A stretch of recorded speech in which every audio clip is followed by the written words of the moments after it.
جنہوں نے اپنی آنکھوں سے پاکستان بنتے دیکھا اور پاکستان بننے کی خوشی میں ریڈیو پاکستان پر قومی ترانہ بھی پڑھا، میں ان کے ساتھ موجود ہوں۔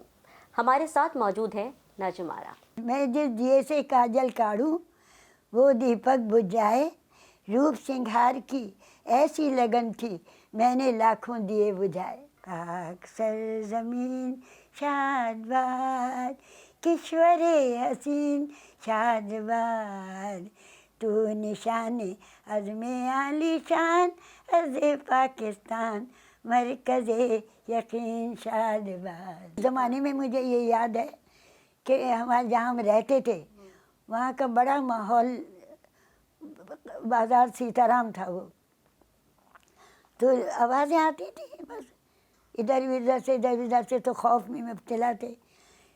تو ایک دن ہمارے ماموں جو مٹیا محل میں رہتے تھے، مٹیا محل محلے میں، تو وہ آئے فوراً رات کو کہ تم چلو جلدی جلدی چلو، یہ خطرہ ہو گیا ہے، یہ بازار سیتارام جو ہے اس میں لوگ حملہ کریں گے کل۔ تو جلدی جلدی اماں نے، بھابھی نے، بھتیجا گود میں تھا اس کو گود میں اماں نے لیا، جلدی سے جو کچھ لے سکتے تھے، زیورات بھی جو لے سکتی تھی وہ سب لے کے ان کے ساتھ بیٹھ گئے۔ اور صبح ہمارے گھر میں اور ابا کی لاکھوں کتابوں کی لائبریری اس میں آگ لگ گئی۔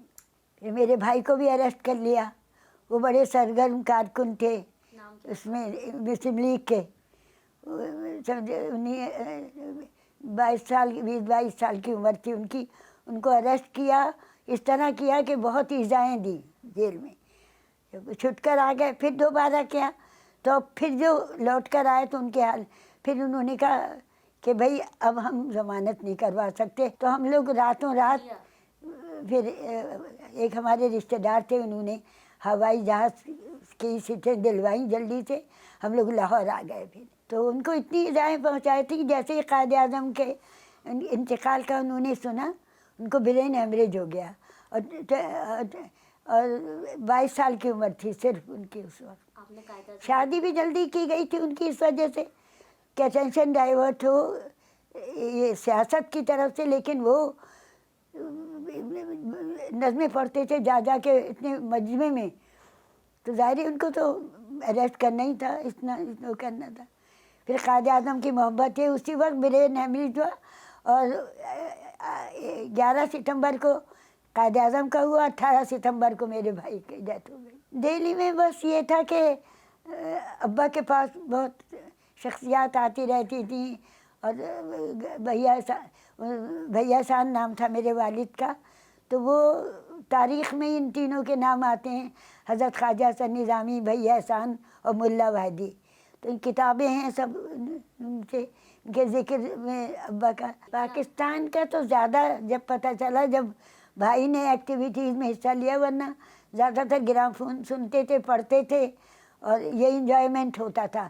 لیکن جب یہ پاکستان کا شروع ہوا تو بھائی کی طرف سے پھر یہ پتہ چل رہا، ریڈیو کی خبروں سے پھر یہ ساری آگاہی ہوتی تھی قائد اعظم سے، سب کو محبت تھی قائد اعظم سے، کس کو نہیں تھی محبت۔ مس فاطمہ جناح کو دیکھا ہے میں نے، فاطمہ جناح کو دیکھا؟ ہاں ان کو دیکھا ہے۔ یہاں پہ ایک جلسہ ہوا تھا کراچی میں، شاید خالق دینا، میرے حال کا نام مجھے یاد نہیں، تو اس میں وہ تشریف لائی تھی، تو اس میں میں بھی گئی تھی، ان کو بھی دیکھا، بیگم رانا لیاقت علی خان کو بھی، دونوں کو دیکھا میں۔ فاطمہ جناح تو جیسی تصویروں میں نظر آتی تھی ویسی تھی۔ میری بہن تھیں عارفہ شمسہ، وہ افواہ کی سرگرم کارکن تھیں، تو ان سے اٹیچمنٹ بہت تھا، تو انہوں نے اپنے بدلے، بیگم رانا نے شمسہ کو ماسکو بھیجا تھا ریپرزینٹ کرنے کے لیے، کچھ جانا تھا، وہ بیمار تھیں وہ، تو ان سے وہ بڑی بہت محبت کرتی تھیں، سب خوش ہوتے تھے تو ہم بھی اس کے ساتھ خوش ہوتے تھے کہ بھائی پاکستان بن رہا ہے، تو بس کوئی ہمارا، لوگ جو باتیں کرتے تھے وہ باتیں خوشی پہنچاتی تھی، ہمارا تو کوئی تصور ایسا تھا نہیں اتنا، لیکن وہ پھر جن حالت میں ہم لوگ گھبراہٹ میں آئے یہاں، اور پھر تو پریشانیاں ہی پریشانیاں رہیں پھر یہاں آ کر۔ یہ جو جس گھر کو ہم نے چھوڑا یہ ہمارا کرائے کا گھر تھا، ہمارا اصل گھر جو تھا وہ تو بہت مشہور تھا. اس کے لیے بعد میں پھر اس کو سنگم تھیٹر کے قریب تھا. وہ ابا کے اچھے زمانے کا تھا. اس کے لیے کوئی تاریخ کا انسان کو مطالعہ کرنا پڑے گا کہ کیا حالات تھے ابا کے ہمارے وہاں پر. سارے یہ جتنے بھی سائنسدان تھے جو اس زمانے میں تھے سب ہمارے گھر میں آتے تھے. حضرت خواجہ حسین نظامی کے بیٹے نے میرے والد کا نمبر نکالا تھا تو اس میں انہوں نے ذکر کیا تھا کہ اس زمانے کی جتنی بھی قابل ذکر ہستیاں تھیں سب ہمارے گھر میں آیا کرتی تھیں ابا کے پاس. وہ یاد آتا ہے کہ پاکستان بن گیا جو سب نے خوشی کا اظہار کیا تھا اس وقت تو. لیکن بعد میں پھر یہ کہ جب یہاں آ گئے تو بہت تکلیفوں سے گزرے. پھر ہم آ کے یہاں جب پہلی مرتبہ ہمارے ہاتھ میں آیا تو اتفاق کی بات ہے حفیظ جالندھری صاحب بھی آئے ہوئے تھے جو رائٹر ہیں اس کے رائٹر تھے وہ تھے. تو انہوں نے ہی پہلے ریڈیو پر افتتاح کیا تھا اس کا. ریکارڈنگ ان کے سامنے ریڈیو کی ریکارڈنگ ان کے سامنے کی تھی. وہ بھی مہندی ظہیر صاحب نے مطلب وہ کی تھی دھن کو ایڈجسٹ کر کے. تو وہ ظاہری اس وقت اس قدر خوشی ہوئی تھی کہ وہ ترانہ قومی ترانہ پڑھ رہے ہیں سب لوگوں سے.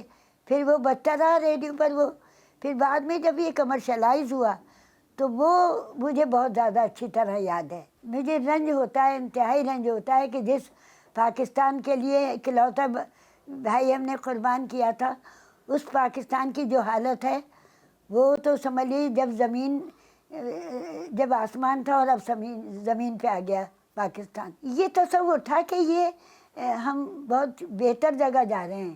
اب بچپن میں سب نے کہا کہ اب پاکستان بڑا ہوگا بڑا پاکستان میں خوش ہوں گے جا کے. ایک پروگرام میں کرتی تھی سرگم جو شاہد احمد دہلوی کرتے تھے ڈپٹی نذیر احمد کے پوتے وہ کرتے تھے. ان کی تصویر بھی ہے یہ ادھر. تو وہ پروگرام کی وجہ سے میرا سلسلہ منقطع نہیں ہوا تھا ریڈیو پاکستان سے.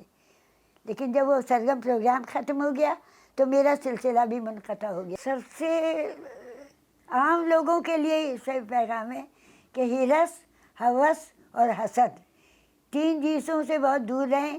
اور سارے لوگوں کے لیے یہ کہ پاکستان سے محبت کریں, پاکستان کے متعلق سوچیں, پاکستان کے متعلق کریں. اور بچوں کے لیے سارا کہ تعلیم پر زیادہ توجہ دیں. آج کل جو موبائلزم ہے وہ تو بچوں کی توجہ ہٹتی جا رہی ہے. یہ چیز بچوں کے لیے بھی وہ ہے. اور تعلیمی نظام ہمارا بہت خراب ہو گیا. سب سے زیادہ مجھے تو افسوس ہو رہا ہے بہت خراب نظام ہے تعلیم کا. پاکستان سے بہرحال دوستی تھی ہے اور ہمیشہ رہے گی.